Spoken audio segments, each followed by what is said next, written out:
Well, so many sectors have been hard hit by COVID-19, including the Canadian music industry. With no concerts taking place, the pandemic has effectively eliminated the industry's primary source of income. The loss is amounting to close to $30 billion globally this year. But there is hope. An Ottawa-based company is stepping up to fund a live-stream concert, providing venues and Canadian artists with a much-needed financial boost. Joining me now is Montreal-based songwriter and JUNO-Award winner Sam Roberts, as well as Erin Benjamin with the Canadian Live Music Association. Great to have you both on the program. Nice to be here. Thank you. Sam, let's start with you first. I mean, firsthand, how has this pandemic affected so many in the music industry? Well, yeah, there's no question. I think it's been, well documented that musicians have been have paid quite a toll, obviously, over the past year. But the trickle-down effect from that affects so many more people. And one of them, obviously, and the reason why we're here today, is to help prop up the music venues, which, when all this is over, we need a home to come back to, and as well as the technical staff who actually bring the shows to life. So this is a more comprehensive look at the problem right now. And I think we're just all very appreciative that it does address the needs of the venues and the technical staff, as well as, obviously, my brothers and sisters out there in the musical community. And I'm glad you brought that up, because there's so much more, as you say, to all of this than just, the artists themselves. It's all the people that help you make that music happen, from the venues and the tech experts, et cetera. And what about those musicians who are up and coming, trying to make a name for themselves, looking for those opportunities, and then almost feeling like the door's just slammed? Yeah, absolutely. I think it's such a precarious time at the beginning of your career to try to establish any kind of solid foundation under your feet.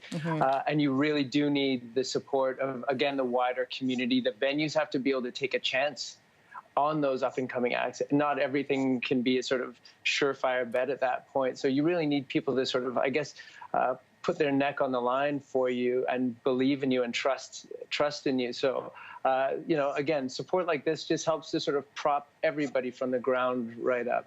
And Erin, let's bring you in on the conversation, of course. There we go, trying to turn the dial on this with a live stream concert. Talk to us about the concert. How is it going to help?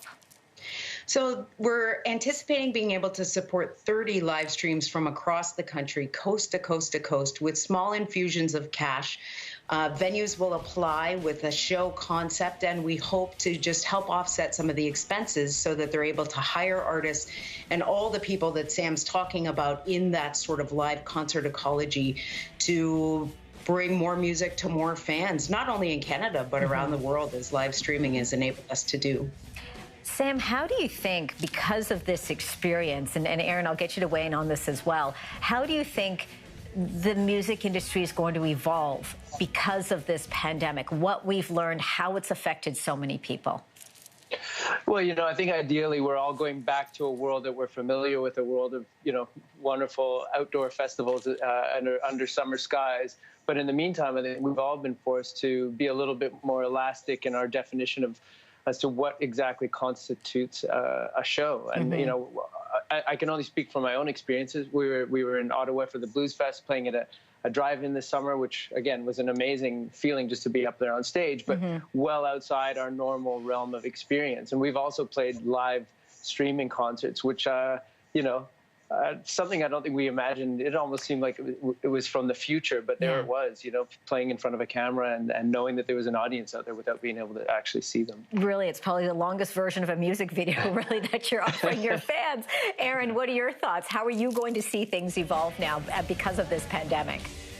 I think we'll probably see an ongoing, once we get through to the time when we can vaccinate the country, maybe a combination of live streaming and live shows, because, the live streaming is amazing, and we're so grateful to Kinaxis for this opportunity and for all the artists and venues who have pivoted to be able to bring us live stream shows. But there's one thing that you don't get, and that is the energy from being in the same place as your friends and your favorite artists. So I hope that we'll see a time where there's less live streaming and we're able to gather again, as Sam says. I mean, festivals, indoor shows, outdoor shows. I mean, the thing that makes the live music industry so vital is that human connection that is very hard to get when you're looking at a camera. Oh, yeah, I have to say, getting together with my friends and dancing to some great music, that's what we love to do. Erin, how can Canadians tune into this?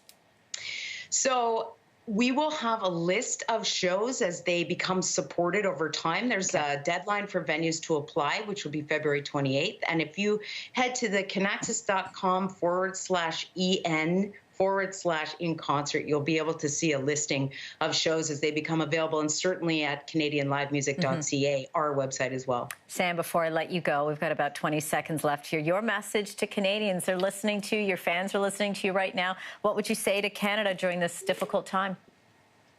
Well, we just miss you more than we can possibly explain. And music means the world to us, and as I know it does for Canadians from coast to coast to coast. So we can't get out there in front of you soon enough, and just stay safe and stay well in the meantime. Well, I know we're all missing you, and we're all, as Erin said, looking forward to seeing you back on stage where we can enjoy some of the best Canadian music we've ever had. Sam Roberts, Erin Benjamin, great to have you both. We want to wish you both a very Merry Christmas to you and your families. You all stay safe. Thanks. Same to you. Thank you. You're Bye, welcome. Erin.